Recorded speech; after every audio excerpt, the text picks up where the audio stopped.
Good morning, and welcome to Kabbalah and Coffee. It is great to see you all this week. I was away last week in Nashville. I had my first music gig. You laugh? No, it was there for Shabbaton as a scholar in residence. It was really wonderful.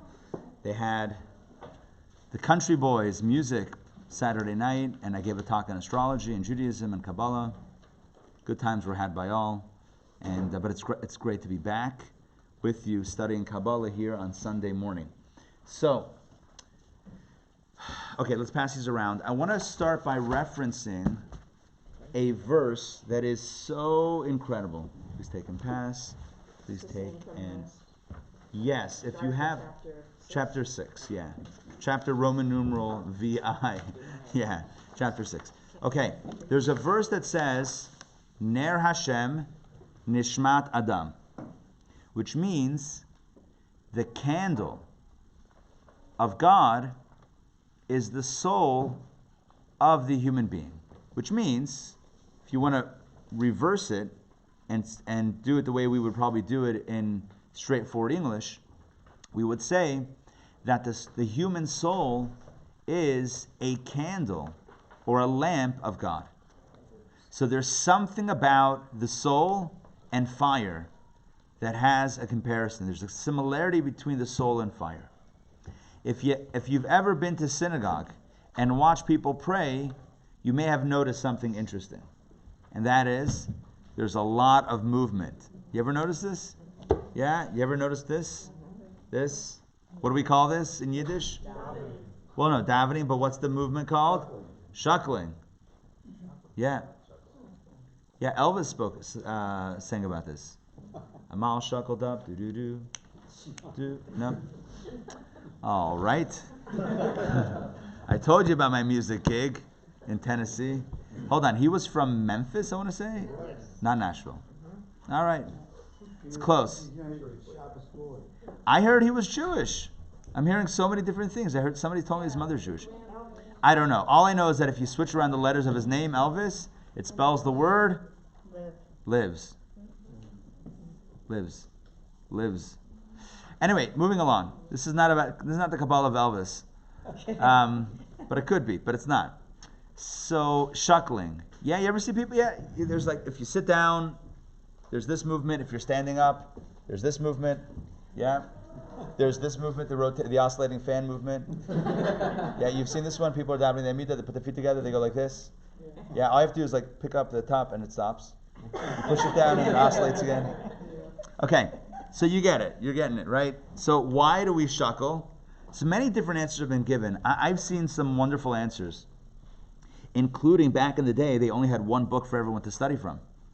So they had one book and everyone kind of like peeked in at different intervals.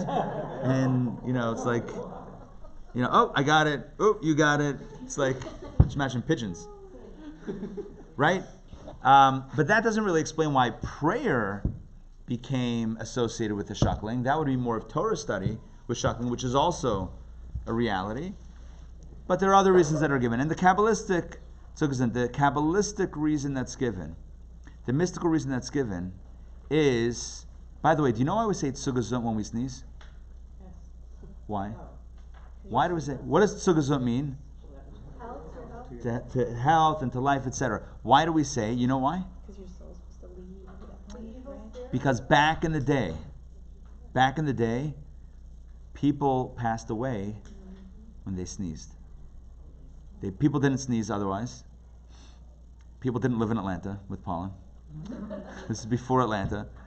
And when people sneezed, their soul left. Because how does the soul come in the body? How did it come in with Adam? Through the Vayipach ba'apav nishmat chayim, that God blew in his nostrils the breath of life. So it came in through the nose, and when a person sneezed, who's the first one that changed this?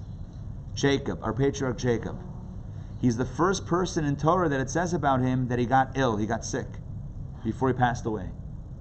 Up to that point, no one got sick. They lived, they sneezed, and that was it.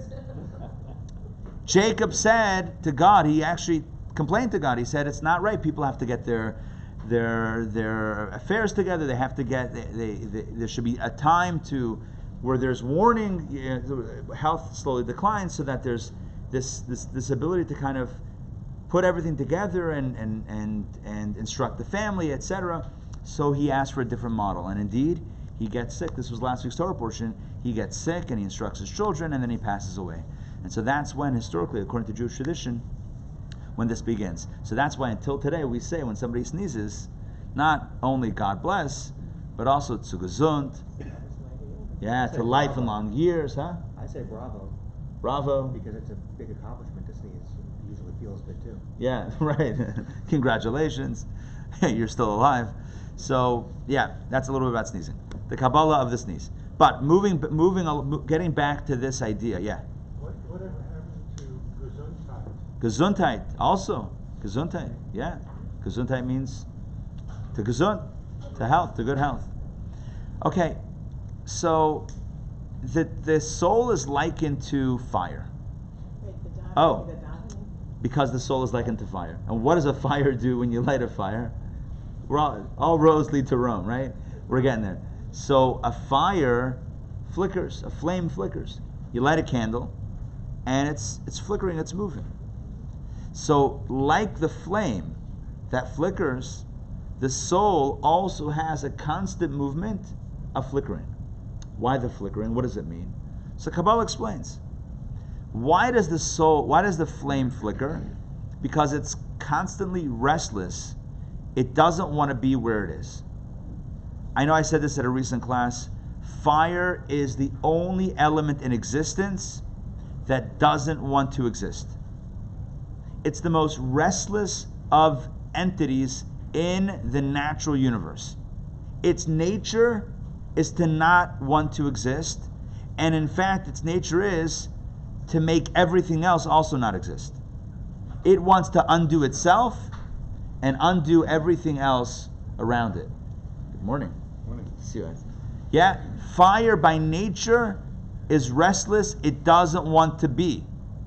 So, you take a piece of paper and you light it on fire. What does the fire do to the paper? Reduces it to ashes. It destroys it. And then what happens after it has nothing else to burn? What happens to the fire? The fire itself? Poof, disappears. Why? Fire by its nature is something that does not want to be.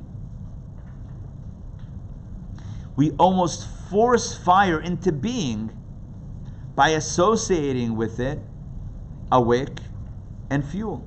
So for example, think of an oil lamp. Many people light the Chanukiah, the Hanukkah menorah. Well, many people use candles, but many people also use oil. It's really beautiful to use oil. It burns really nicely. So you have a cup, usually a glass cup, right? Safety first.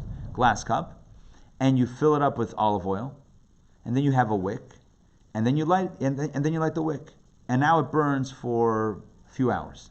So what's happening? You have fire.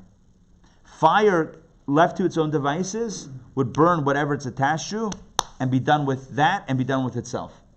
It would deconstruct everything and move on. But here, nebuch, shame, right? You're holding it down. Why? Because you have something that it's burning, which is the wick. But the wick is attached to oil, and it's sucking up the oil, which is the fuel. And by virtue of that combination, you're holding the fire against its will. The fire by nature defies gravity. Gravity pulls down. Fire always pulls up. You take a candle. I don't advise this with an oil lamp. Good luck. Don't do this. Don't try this at home. Right? You take a candle and you tilt it to the side. What happens? Which direction does the flame go? Up. You turn it down. Which way does the flame go? Up. Fire defies gravity. Everything points down. Fire points up. Everything wants to be. What does Newton say about the basic laws of physics? An object at rest stays at rest unless there's another force. Fire doesn't stay at rest. What kind of rest? Can a person say, I don't know, I just lit a fire here. The fact that it burned down the whole, that was not my, I didn't do it. I just lit the fire in this one small space. In Jewish law, and as well as every other law out there as far as I know, if you light a fire in your own backyard and you don't properly watch it, and it spreads, and it burns down the neighbor's whatever, God forbid, you're liable. You can't say, I didn't burn down their house, I just lit a fire in my backyard. I don't know I don't have any involvement with that fire. I did not cause any damage to that house. All I did was light a fire in my backyard. Is that a valid excuse? Why not? Because fire moves. Fire moves, the wind moves it. A normative way of fire is to move and to consume and to keep on moving and to consuming. Fire does not tend to stay at rest. Everything else stays at rest. You put down a rock, it's not going anywhere. Right? Things stay at rest. Fire has this animation. We know people, animals, birds, fish, they obviously move. There's an inner force of animation. Fire is this magical being that has a soul of animation that makes it move, that makes it alive. But the nature of fire is not to be, which is very unusual. Everything else in creation, even the other things that move, their base core desire is to be and to be more. So I am, but I want to am more. I want to be more. I want to dig in my existence and mark my territory and protect myself and protect those around me and to solidify its own existence. Fire is all about undoing its own existence and undoing the existence of everything around it.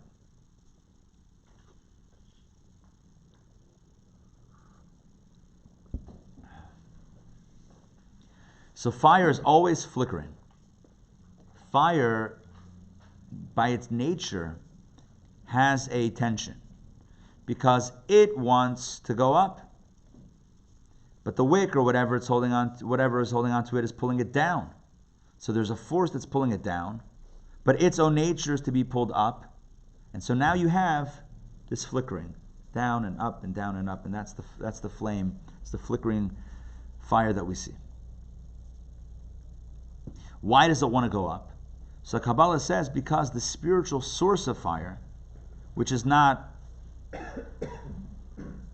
revealed fire as we know it, right? But there's a spiritual source of fire, which is in the spiritual realms, although they are not spatially up versus down. Spirituality is not higher physically than lower physically. We call it higher because it's higher in degree, or closer, if you will, in consciousness to the divine.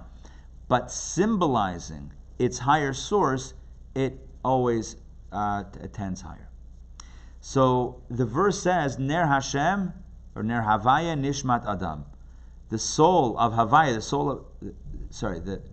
the flame of God is the soul of the human being. So the soul is likened to a fire.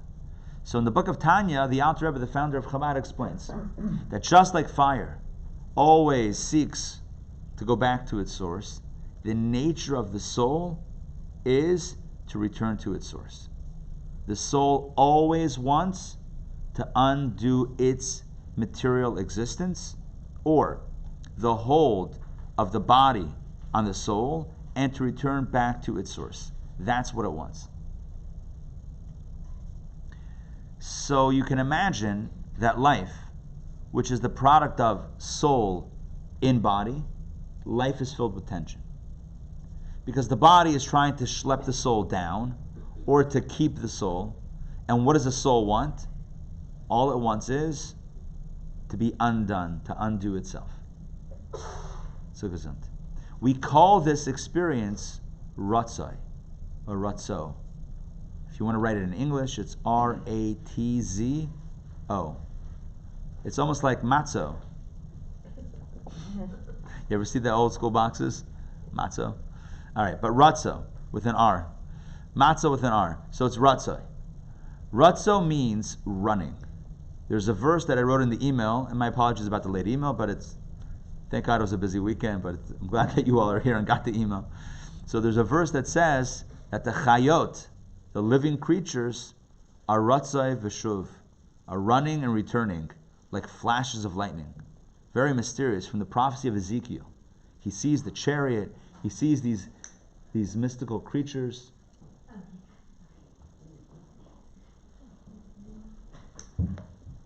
These mystical creatures that are running and returning, and it's all very vague but very mysterious, very amazing. But the Kabbalists explain that what does it mean? It means it's speaking to the natural tension of existence. You see, just like the human being is powered by a heartbeat, which is powered by the heart expanding and contracting, so too throughout the universe pulses this energy. And the human being and the soul, the human soul, which is the divine soul, also contains the same property of expansion and contraction, of running and returning. It seeks to run, the soul seeks to return. I don't want to use the word return in two different ways. The soul seeks to run away from material existence, but it's pulled back into this thing, this experience we call life. So it says in Pirkei Avot, it says in Ethics of Our Fathers, it says, Al karchach ata chai, against your will you live. Speaking to the nature of every human being, we live against our will. What does it mean, against our will? Maybe we want to live. Maybe life is good. Should be good, by the way. Not maybe. Certainly life is good. So what does it mean that against our will we live? Like more controlled. Like fire unconstrained, like sort of unlike a candle would burn so fast to be extinguished and not have any kind of controlled capability, but we're balancing it like with the candle there. Exactly. So our sages tell us in Ethics of Our Fathers that life is against our will because the nature of the soul is actually not to be here. And in Tanya he says something incredible. He says, what happens when fire finally finds its desire, which was to return to the source? What happens to the fire? The physical manifestation of fire. It's undone. It doesn't exist. And even as it returns to its source, it doesn't remain a distinct fire flame. It's now part of source. So it's one with source. It doesn't have its own identity.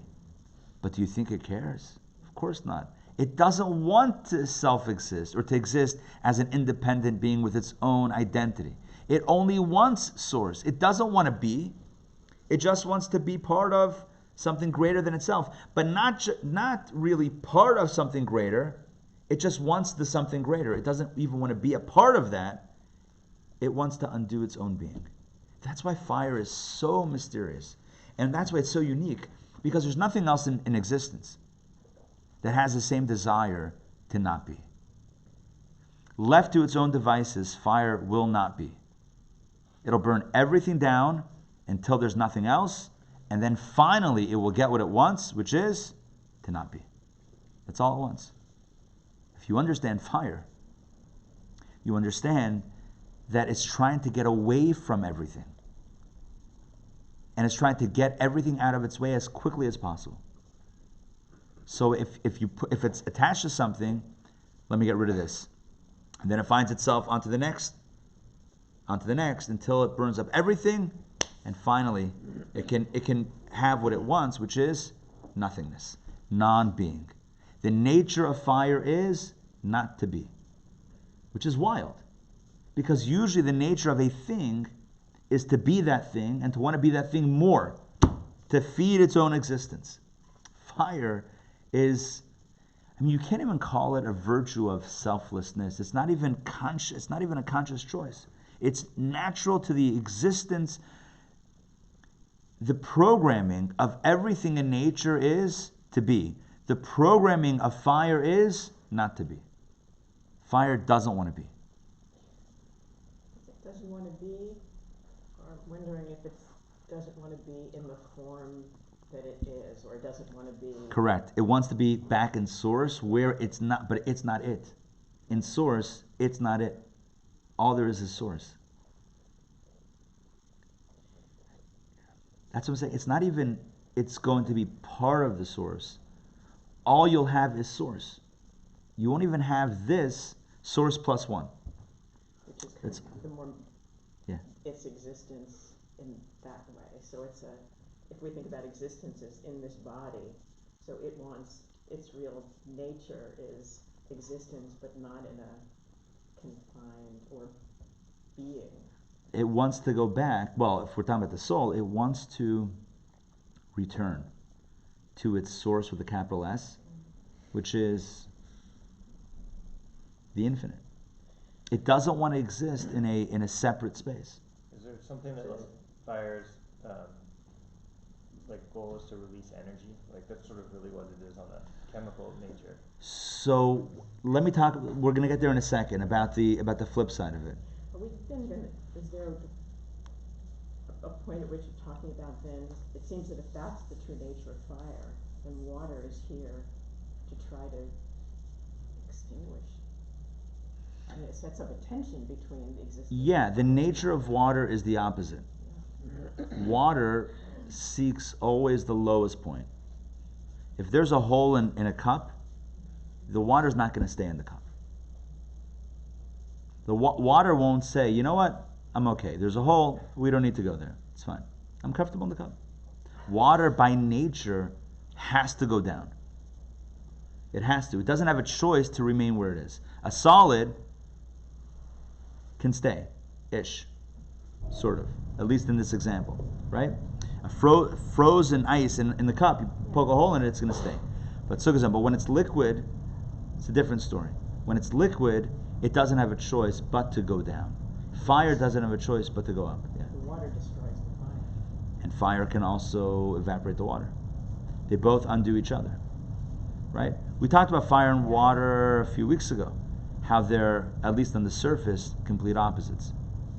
But yeah, I mean, you have this idea of opposites, where water represents, in Kabbalah, pleasure seeking. Water represents pleasure. On a basic level, everything, food that we eat, etc., grows only through water and sunlight and other things. But water is very important. When you look at food ads, when they want to make something look really delicious, what do?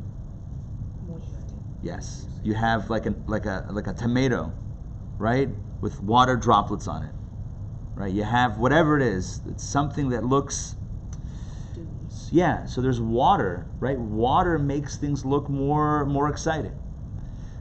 Fire is something else. At least in Kabbalah, fire represents that which doesn't want to be in its current state. It just wants to be part of source. Yeah. So I don't understand why it actually seems like fire has kind of manifest destiny. You know, when you're thinking about like fire in Australia, Yeah. like that, right? Fire, Right. before fire goes out, it wants to be bigger, take over and destroy. I think that, at least the way I understand it, it's really a cry to be undone. And it's trying to get rid of everything in its way to undo it also. So I look at it less of an ego thing. Again, we're now analyzing the psychology of wildfires, right? Of brush fires. So we're taking a little bit of a creative license here, but it's a good question. But I look at it a little bit the other way, where it's not that the fire wants to be bigger, because ultimately, as big as the fire is, what's it going to do? Destroy. And when everything is gone, it won't be anymore.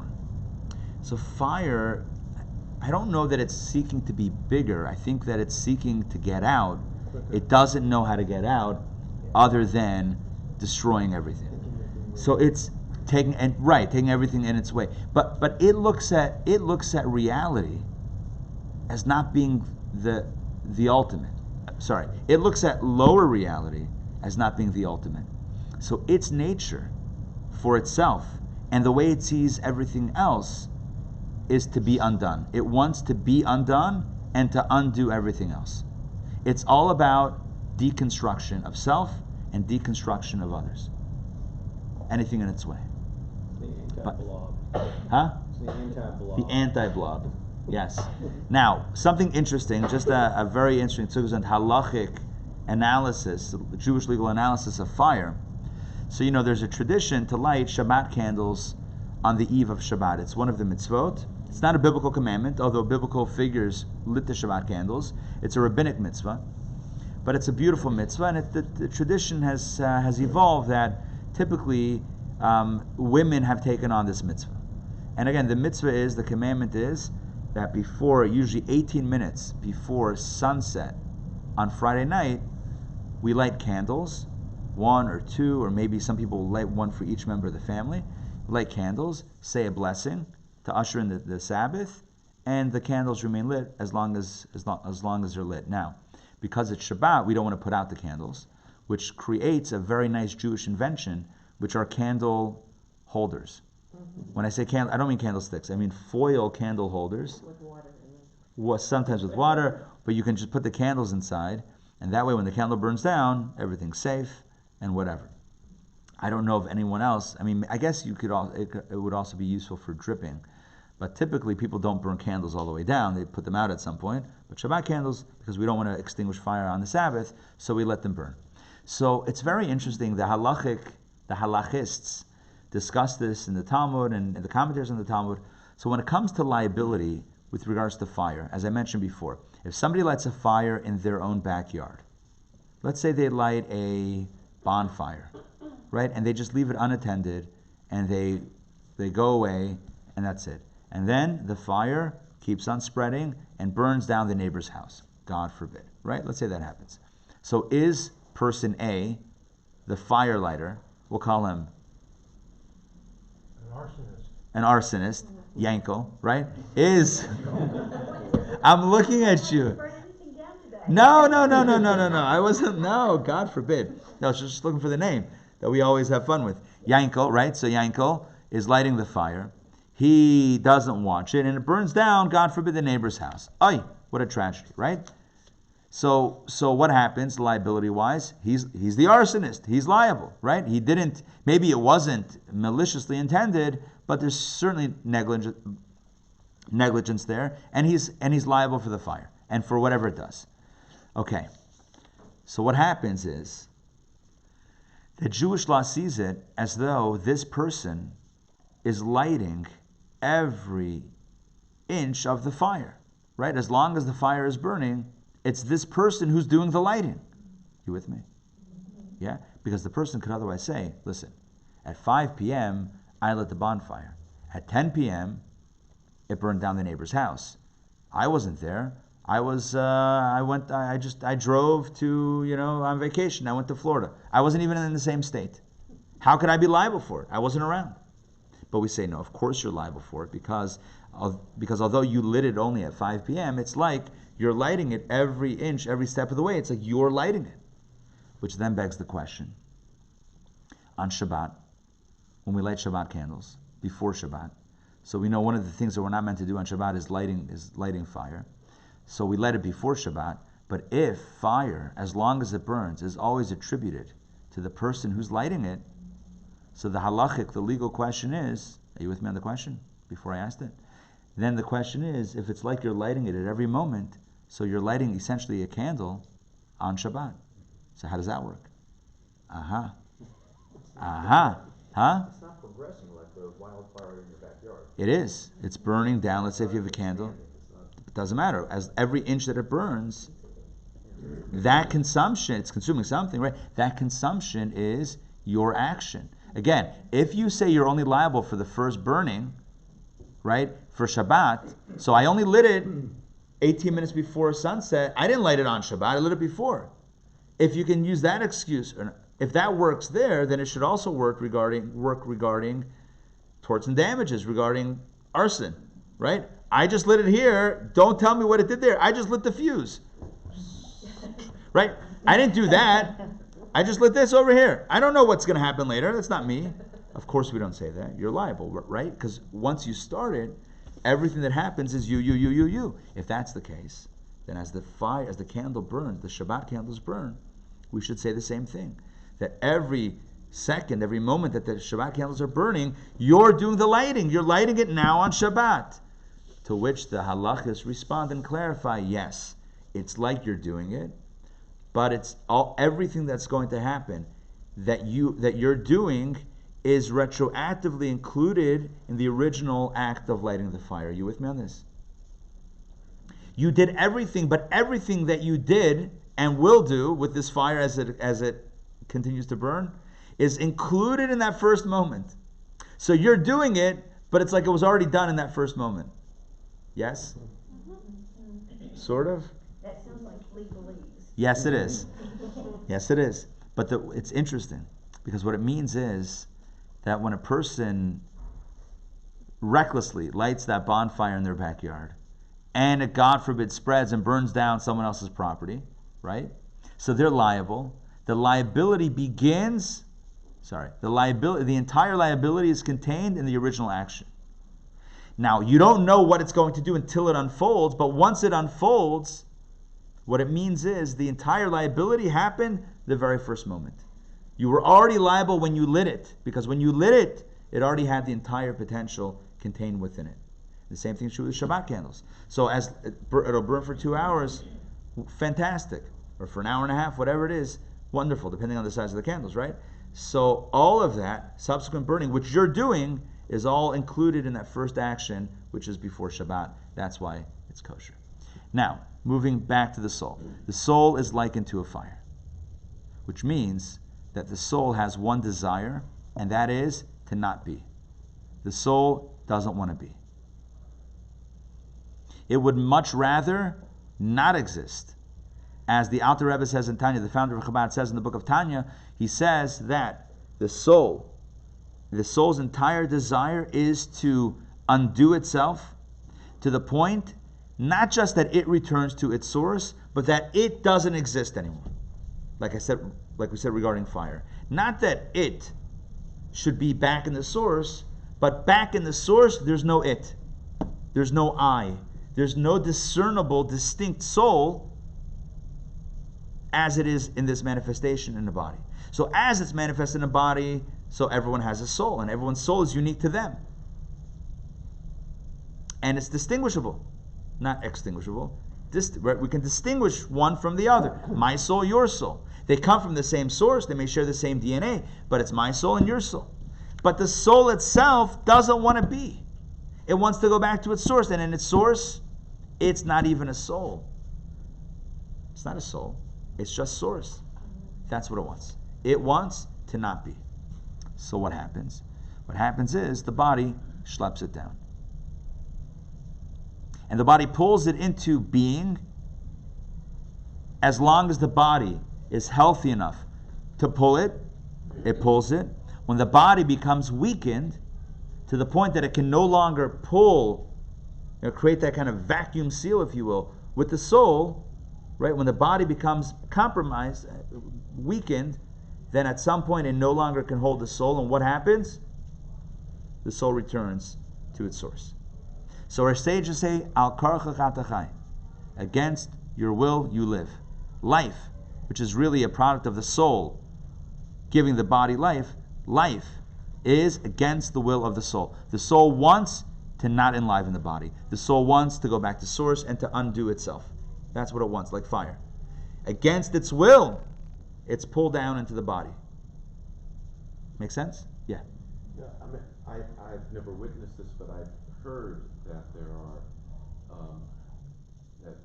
are times when someone passes away and you actually see, in essence, like a misty, something, smoke or something elevate up. I have definitely heard of that. In fact, in Jewish law, the tradition is that we open up a window in the room. I've said this before. When my mom passed, there were several of us in the room, and when she took her last breath, I saw a smoke ring, like when somebody would blow a cigarette. Yeah. It was an actual ring, and it floated up into the left-hand corner. I'm like, do you see that? Nobody saw it but me. Yeah. But it was there. Yeah. Incredible. And I believe that was her soul. Yeah. It was definitely there. Incredible. Yeah. So, what is the soul? The soul is the essence of the person? The soul is absolutely the essence of the person. Yeah. It's a piece of God.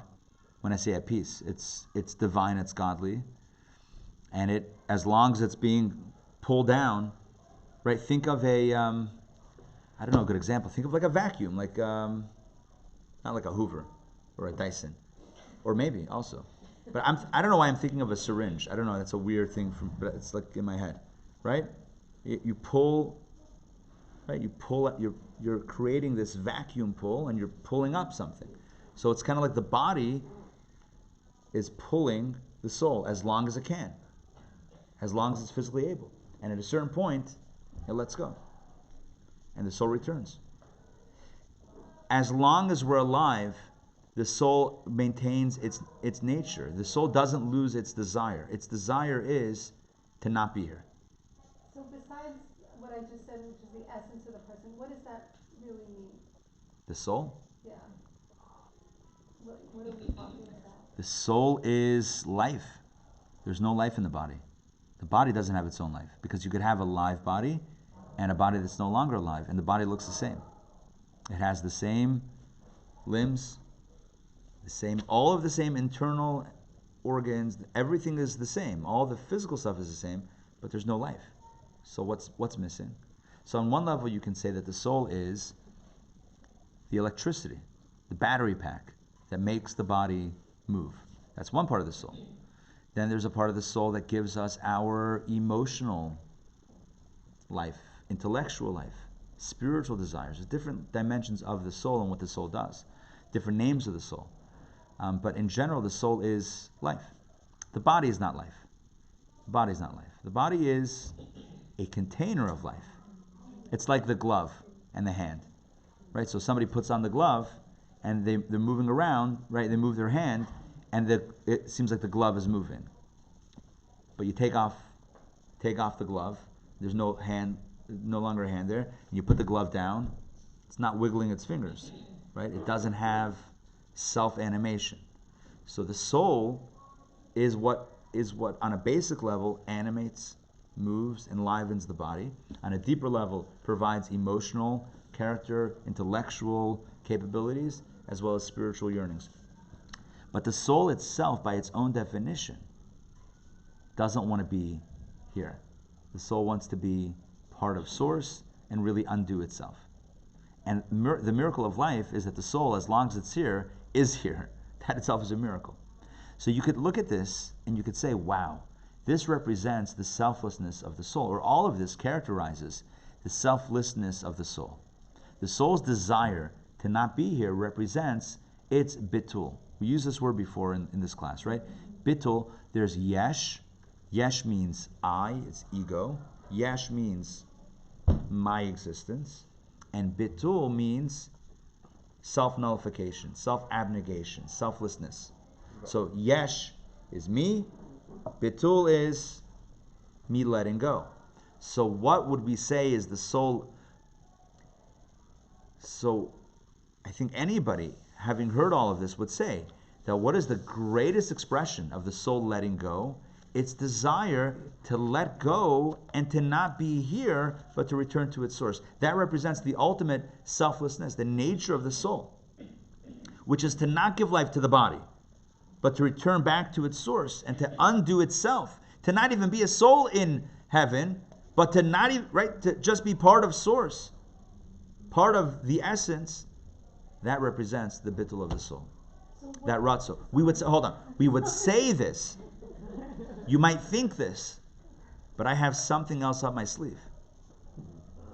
Because here comes the major twist. But first, a few questions or comments. Yeah. Yeah. So first, I've got to ask you a question, and then I'm going to posit an answer, just as you said that. You've heard that there are times when people die and the soul doesn't go up. It hovers around and around, and it just doesn't. It's so attached. And now, as I was going to ask you, why is that? The answer that comes to me is confusion, that they're just attached. They think this is what it's at, or they're so attached to materiality. But I wanted to hear what you said. So no, it can happen that the soul is very attached, becomes attached to materiality, part of the soul. The essence of the soul never loses its desire to be undone and to go back to source. But the lower layers of the soul could get a little bit of an attachment, which is why there's a slow disintegration period between body and soul.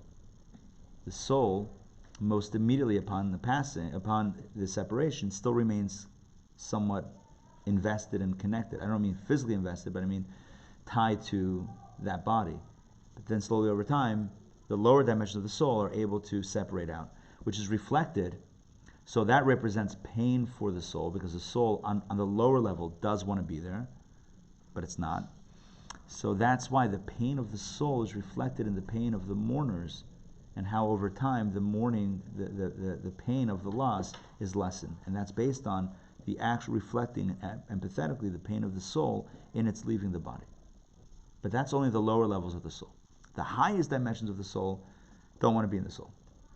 They don't want to be down here. So hopefully that gives a little bit of clarity. I don't have an answer, but I have a question. Sure. What would a Kabbalah say about life-giving transplants that are rejected, and also about stem cells that are life-giving and not rejected? Right. So specifically, what's the question? The question is, how does that relate to the soul? Is, you're getting someone else's organs. Right. So what that means is that you're bolstering and strengthening the body by putting in backup, right, or replacement parts. But you're not getting part of their soul. No. What about stem cells? You don't reject those. I don't believe that's so. That's biological. That's not necessarily the spiritual. All of these are methods to strengthen, repair, etc., the body, so that it does a better job of holding on to that soul that it has. A soul transplant is also possible, but that's outside the scope of today's lesson. I think that's what you're asking.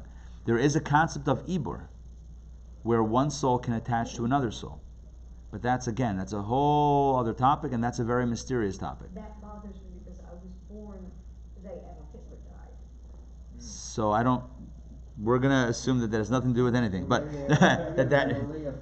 yeah, well, no, we're going to, let's safely assume that there's no connection between, let's work with that assumption. But there is, again, generally speaking, there is a notion, possibility, if you will, of a soul attaching to another soul. Ibur, in a negative way, there's something called dibuk. Anybody familiar with dibuk? Yeah? Dibuk? No? Okay, how would you describe dibuk? It's like an evil spirit or a spirit that attaches to somebody. But dibuk literally means to cleave, to attach. Dibuk, by its own definition, doesn't necessarily mean evil, but it's typically used as something dark and nefarious. But it means that another spirit of a tortured soul or whatever, restless soul, is attaching. Tortured soul. That's attaching to. It's trying to get out of its own little part of hell. Right. Again, these are very. So I hesitate to say any of this. I've said too much. No, because without the proper context, it could be misunderstood on so many different levels. Like what is hell and what is tortured soul and what is attachment. Right? All of these things are very complicated and involved topics, but just know that the concept of one soul attaching to another is a possibility, but again, it's not a normative possibility. So the only way for a human soul to get back to its source is through death, right? Correct. Well, hold on. Okay. 1 second. That's actually where we're headed. Okay. My question is, so what prevents us from wanting to Yes. die? Yes. Good. Which brings me back to my question. And my question was, well, I don't know if I asked it as a question, but let's do it as a question now. What would you say, and I'll answer this myself, it's a rhetorical thing, what would you say is an expression of the soul's selflessness?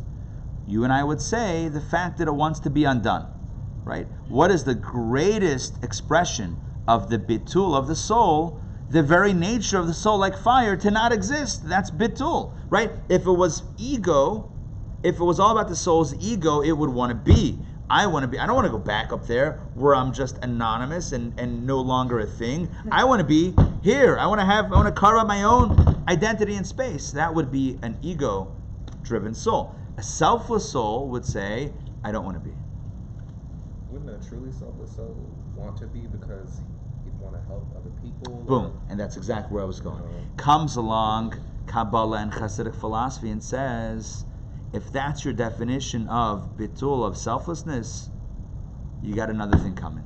Because the truest definition, right on point, the truest definition of bitul is not about what you want, but what about your creator, your source wants. And your source doesn't want you to be undone. How do we know this? Because it put you here. Huh? He didn't make, exactly. And it wasn't by accident. In other words, God didn't send the soul, your soul, my soul, down here for us to undo that. Can the soul act on the world outside of the body? Like Yes. where it comes from? Can it have No, not without a body. Right, so that's, It only, exactly. So the soul is sent down here on a mission. And the mission is against its will, because its own selfish desire. But what about the soul of like a tzaddik? Like people go to that. So hold on one second. So its own selfish desire is to be selfless. But it's a selfish desire. What it wants to do, what I as a soul, my soul wants to be undone. But you know what? That selflessness is its ego. Its ego is to not exist. Everything has its nature. So the nature of most things, its ego is to be exist and to be fed. The nature and the ego of the soul is to unexist, to deconstruct self, but that's still what it wants. True selflessness is not what you want. It's what is wanted of you. Ask not what your country can do for you. Ask, right? They got this from the Alter Rebbe, from the founder of Chabad. Why do I say this? There was once a fellow who came to the Alter Rebbe in a yechidus, in a private soul meeting. When I say people would ask tzaddikim, a Rebbe, for soul advice. And this fellow was going through a lot of challenges in his life, in his material life. And he was kind of complaining to the Alter Rebbe, saying, I have this challenge and this hardship and that hardship. And he's asking for a blessing that things, that God bless him with things, that things should be better. And this great tzaddik, the Alter Rebbe, the founder of Chabad, says to him, all I've heard so far is what you need. But have you given any thought as to what you're needed for? And with that, the guy fainted. And then he came to, and then what? No, but it reframed his entire, he lived happily ever after. But it reframed his entire way of seeing things. Whereas he walked into that office, into that room, thinking about what he has and what he doesn't have and what he needs and what all about himself, the Alter Rebbe says, I hear you, but what about what you're needed for? That's a different conversation. Let's talk about that for a moment. And that reframes everything. And so the question is not what the soul needs or wants. The question is rather what's needed of the soul. What the soul needs and wants, we know. It's to undo itself like fire. That's what it wants. So in this incredible double switcheroo, its desire to be undone and to return to its source is selfish. Crazy, right? Didn't see that coming. Its desire to be undone and to not exist constitutes its ego. The true definition of selflessness for the soul is to be right here, in this body, working on making our body a mensch. And by the way, we talk about acting on the world. The first mission in life is acting on our own person. It's sometimes easier to fix things that are really outside of ourselves using the tools of the body. It's sometimes harder to fix the stuff inside, right? It's easy to be an expert and to fix the other guy's challenges, but what about our own? Every soul has been matched with a body that drives it crazy. When I say drives it crazy, that pushes its buttons, right? And we tell ourselves, you know what? Okay, listen, these challenges, it's part of who I am. What do you want? Listen, It is what it is. I have these. It's part of who I am. So at some point, let me embrace it. But really the message of Judaism is life is a constant. It's a work in progress. I've said this many, many times. Why does God say in the beginning of the Torah, "Let us make man"? Na'aseh Adam. Who's the us? The royal we? Does God have a building committee? Perhaps. What's the executive board? Who's God speaking to? Let us make man. So there's a beautiful explanation. Let us make man. Who's the team? God and that person. And God says, you and I have to make a mensch, make a man. I'm going to start you off, but for you to be a mensch, that's on you. No one else can make the human being a mensch. The fact that they have a soul doesn't yet do it. The soul, the person has to choose to allow the influence of the soul to influence the body and to work with itself and to work on ourselves. And there's no shortcut. And so the very first mission in life is for the soul to have a positive influence on the negative character traits, the inherently negative character, or the inherent negative character traits of the body and the animal soul. Every soul, godly soul, is given a compatible animal soul, which again drives it crazy. And the first mission is to work on yourself. The next mission is to work on the world. And that constitutes the selflessness of the soul. It's easy for the soul to go back to its source. And you could say that that's selfless, because look, it's so bitul, it's so batul, it's so self-nullified, it's so self-effacing, it doesn't even want to be. How beautiful is that of the soul? And then Kabbalah says, actually, on second thought, that's selfish. Because its nature is to not want to be, so that's what gives it pleasure, that's what would give it the greatest pleasure, but that's not what the point is. The point is not what you want. The point is what God wants. And what does God want of the soul? To be down here, to work with the body, to put in the effort to make the world a brighter place.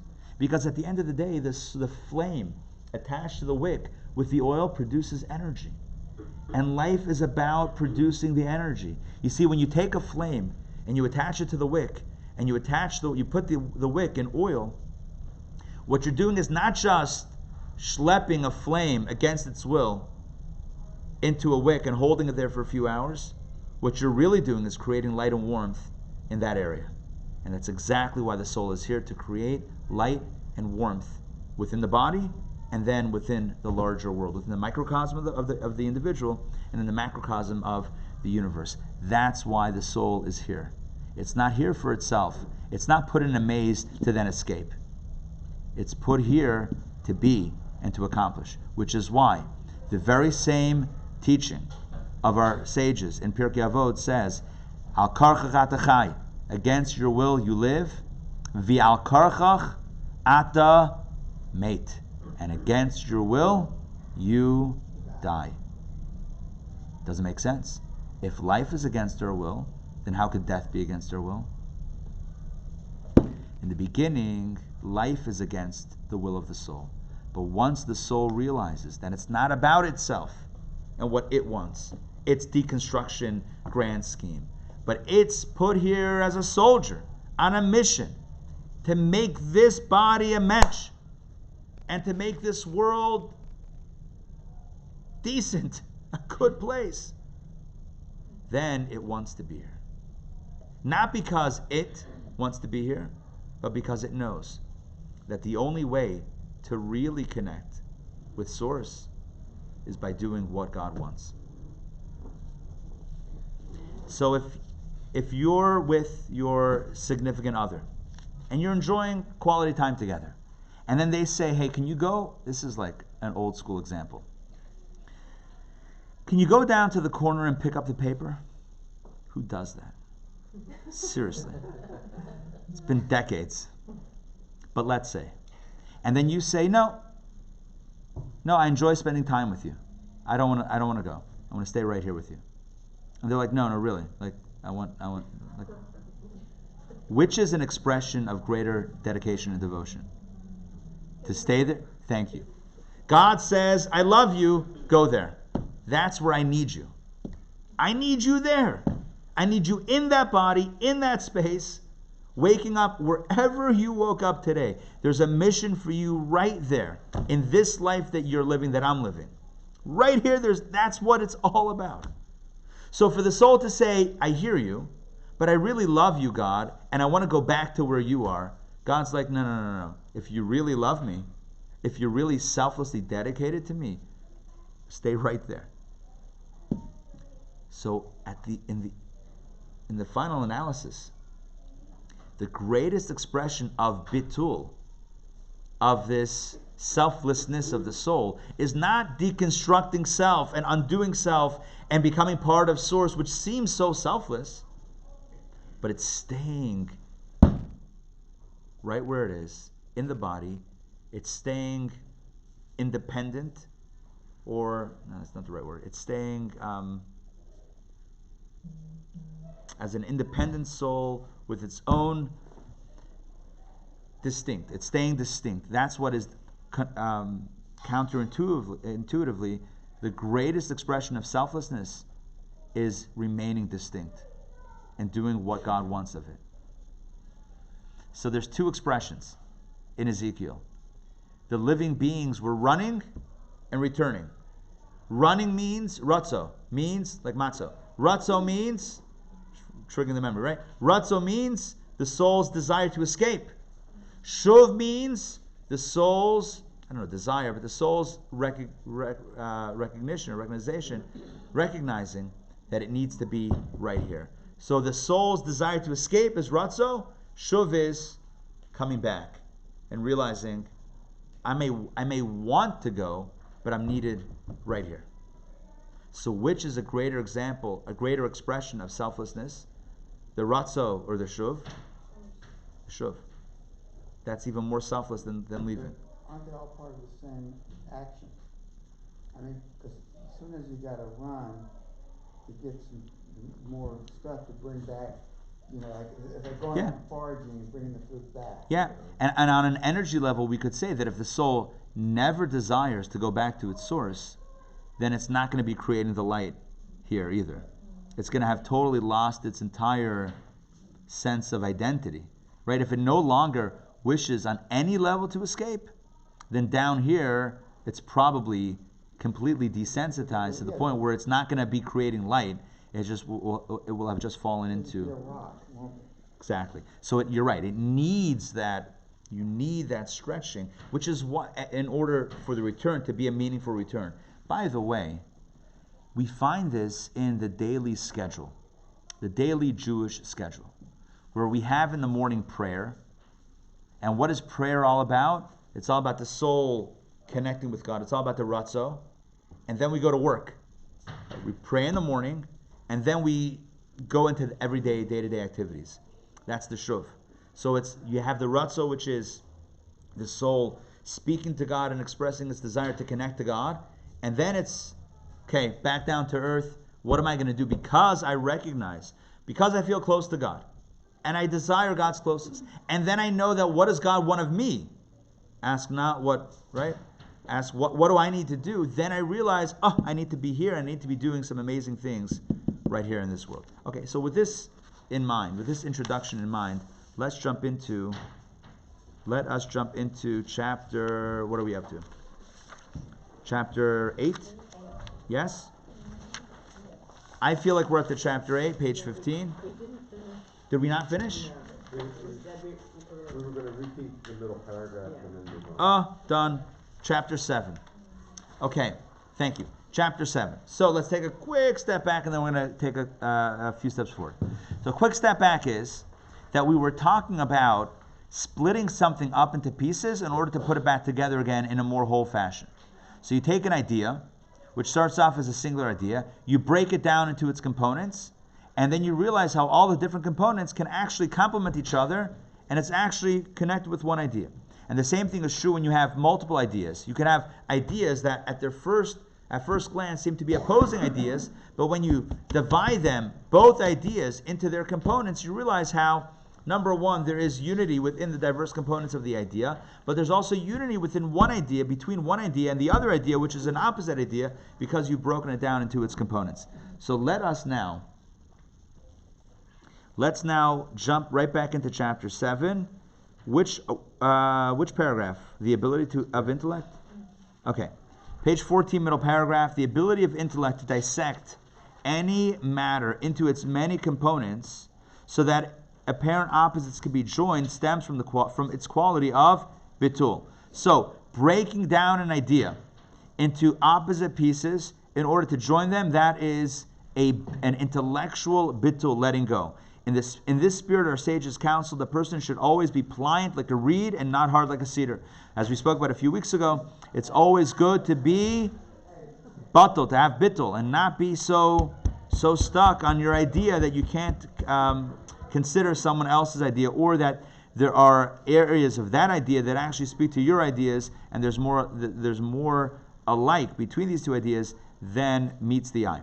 When something is hard, its coarseness and yeshus, its ego, do not permit it to bend in any direction. By contrast, inherent softness allows a thing to bend in all directions. The same applies to intellect. Because it possesses the quality of bitul, remember, the first power of intellect is chachma, and chachma is all about being open to new ideas, which is the quality of bitul. So because intellect, by its nature, is predicated on bitul, which is letting go and being open, it can therefore bend in any direction, i.e. it analyzes each concept into many particular parts and details. And through this process, even opposites are joined together and synthesized into a single entity. When many different parts fuse into one, reinforcing each other, to the point where the beginning of one and the end of another cannot be discerned, the ultimate level of unity and synthesis is achieved. What is the ultimate unity? It's not where you have a monolithic, one idea and it's just one idea and there's unity because there's only one. That's not unity.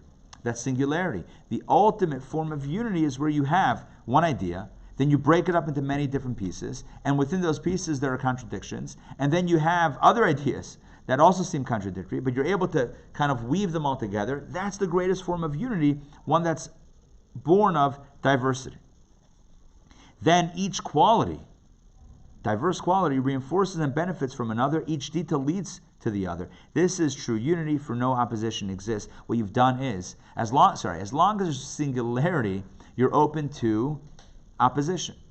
Because as long as you have this one idea, you don't know what's going to happen when confronted with an opposing idea. But if you've gone through this intellectual process of breaking down all the ideas into their details, and you've seen all the different ideas and the different details, and you've created the synthesis, then there's no fear of opposition, because the opposition has already been tied into the idea. Does that make sense? There's already been a synthesis. So now there's no opposition. When you just have your own idea, then there's vulnerability there. In this case, not a good vulnerability, because it's only a single idea, and that's all there is. But when you're able to break it down into many different pieces and understand the complexity, the intellectual complexity of ideas, and how within this one idea, okay, I have this idea, but it's comprised of many other ideas that are all kind of working together, even in opposition, but they still work together, then there's no opposition. It's all about working together. Let's continue at this level. The unity is much greater than the original unity of the essence powers as they are incorporated within the essence. So the unity born of diversity is greater than the unity that stems from singularity before diversity. That synthesis exists merely because they are not yet individually discernible. So when you had synthesis before, it's because there was only one and you didn't have individuality. However, there is no true unity and synthesis between these powers, for they are contradictory, and should they be revealed, they would oppose each other. You have unity in the essence of the soul, even though there are theoretically many powers and potential there, because you don't have the powers in actuality. But you don't know once the powers emerge if you'll also still have that same unity. However, in the unity engendered through the process of the intellect first separating, then fusing together details, the different entities unite with each other to the point where, page 15, they cease to be opposed, but rather strengthen and aid each other. This is true unity, precipitated by the division brought about through the intellect. So again, true unity is born of division and diversity. You first start with singularity, with oneness, then you break it down, and then you put the pieces together. That's the greatest form of unity. Accordingly, from the standpoint of intellect, the minds of all are not the same. And within the realm of holiness, this leads to true unity, as will be explained. In other words, the statement of our sages, this is 35, footnote 35, Midrash Tanchuma. Yeah, the Midrash says, Ein deosehem shavos. The minds of human beings, the perspectives are not the same. Everyone has a different idea, different opinion. So at first glance, this is a statement to the diversity and disunity amongst people, that everyone thinks differently. On the other hand, understood through the Kabbalistic lens, we can say this is the greatest statement of unity. Because minds are not all alike, therefore you have the opportunity to break down ideas into all of their details and components, and to realize the unity that does exist within the diversity. And that, again, but it has to be through the realm of holiness, or through the lens of the realm of holiness, because the lens of klipa, the lens of evil, sees diversity as tension, and as disharmony, and as fighting, and as cause for battling the other. Holiness looks at diversity as an opportunity for oneness. Holy diversity, Batman. Right? That's it. It's all about holy diversity. Diversity is not unholy. It could be unholy. It could lead to disunity and to fighting, God forbid. It could lead to battling each other to the death, God forbid. I don't mean that literally, although it could also be literally, right? But in the realm of holiness, diversity is a blessing, because from the diversity we can get to a greater oneness than you couldn't have achieved any other way. Hence, again, think about, the context of business. You put people in a room, and they all have different ideas. If you're able to have a conversation and put together and collect all the information and really understand all of the input that's coming from your team, then you're able to create a plan that, theoretically, right? The ideal is to create a plan that synthesizes all of the different ideas in this incredibly unified approach that is a much greater example of unity than one person saying, this is how I feel and I'm in charge, so this is what we're going to do. Right? That's an imposed unity. That's not a real unity. An imposed unity is where one person says, I'm in charge, I'm the boss, this is my opinion, and I'm not going to listen to the diversity of opinions that are out there. We're just going to go this way, and everyone's going to have to conform to this one path. That's not called unity. That's called dictatorship. Dictatorship, right? That's I don't know. There you go, right? Yeah. That's all. That's old school leadership. New school leadership is recognizing the power of diversity. But again, if you have 10 different opinions, then maybe there's nowhere. Then you can't go anywhere because you have 10 different opinions. The chachma is, right? No pun intended, or all puns intended. The ideal is to really understand all of the opinions, to get to the core of all of them, and then to weave them together in a way that unifies everyone, and everyone moves forward, having been heard, having been incorporated in the plan, and being on the same page. That is a much greater level of unity and harmony and oneness than the previous model of oneness, which is simply ignoring the diversity. Okay, hence, a single entity which results. Does it make sense? Yeah, well, I mean, it sounds like what you're talking about seems to be a commentary on modern times. But in order for that unity to work, it requires respect. Yeah, bittul. And maybe intolerance, right? Maybe even an appreciation too. What's absent in the modern discourse now, political arena, is the absence of respect and patience. Yeah, and I think it's in many different areas of life, and not only in politics. I think it's in all of our lives and all around us. There can be a strong sense of intolerance, lack of respect, lack of appreciation, lack of anything, which is really all stems from ego. That's the whole point of this, is that holiness is defined. Holiness, the mark of holiness, is bittul, being open, and openness. Even tolerance would be like the bare minimum.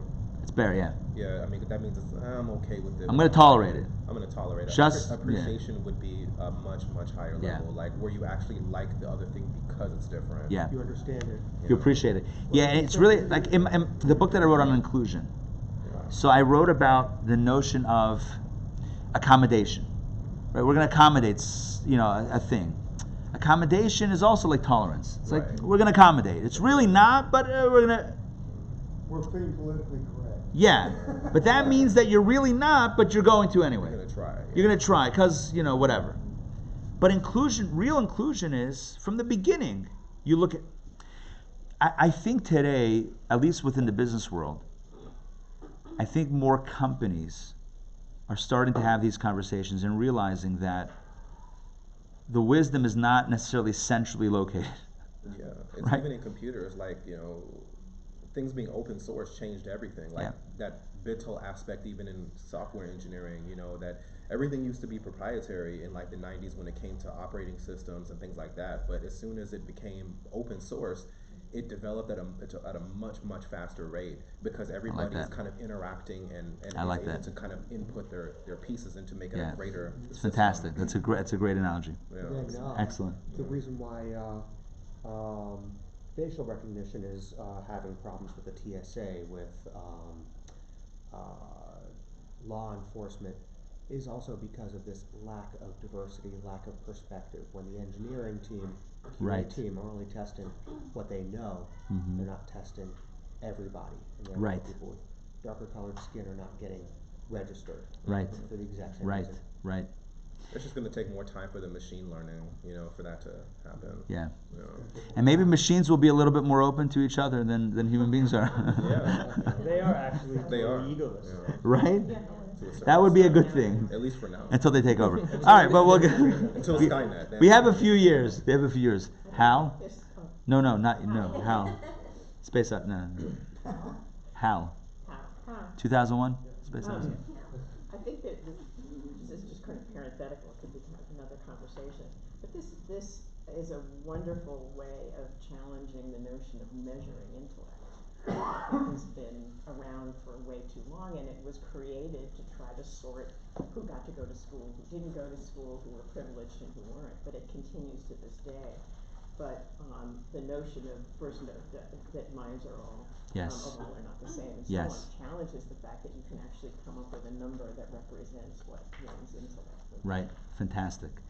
And again, the minds of all are not the same could be looked at as some as this is a problem, because they need to be the same, because people need to think the way we think they should think, and understand the way we think they should understand, and learn, which is what you're saying, I think, the way we want them to learn, or we know the best way to learn is. Which has been that's been the model. Of the way that education is. So there's frontal teaching, there's testing, there's certain boxes that we put people into, and the point is to embrace this. Not minds of all are not the same, not as a liability, but not as a bug, but as a feature. Right? This is how we like it. This is how God likes it. See, we don't understand what God does. God is one and creates diversity. And what we do is we try to undo it. We try to get back to that oneness. But not in God's image, in our own image. Because we look at ourselves as God and we say, if everyone looks like me and thinks like me, well, then the world is a good place. And if not, it's no good. So we become our own gods, and we want to undo what God does. God says,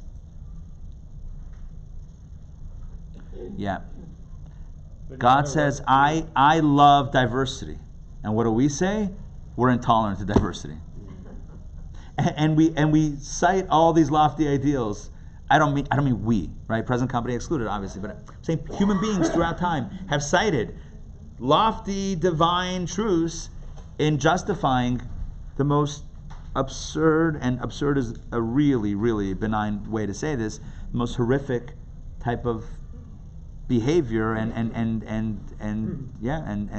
behavior that human beings have done, all in the name of surely this is what God wants. Really? That same God that you're speaking of literally created diversity. And what are you doing? You're trying to undo that? Smash it out. Yeah. Trying to smash, and not in His image. Right. In your image. In whatever image you are in, that becomes God. Wow. Talk about ego versus bittul. Talk about yesh versus bittul. The hallmark of evil is yeshus. Ego.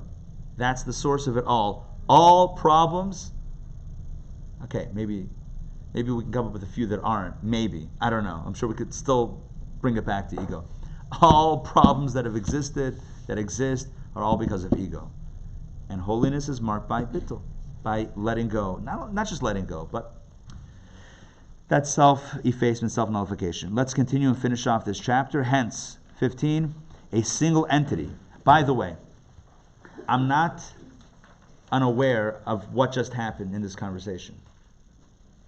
Where, I've been doing I always do a lot of speaking Sunday mornings, but where ideas came from the group, and always come from the group, but in the last few minutes, that I felt were tremendous. Which I think is interesting as we speak about how wisdom is in everyone, how even just reading these ideas kind of evokes wisdom to come from everyone, and we have incredible ideas that are coming up in many different fields. I mentioned business, but now we have technology, and we have academics, education. Anyway, I'm just saying we're modeling this idea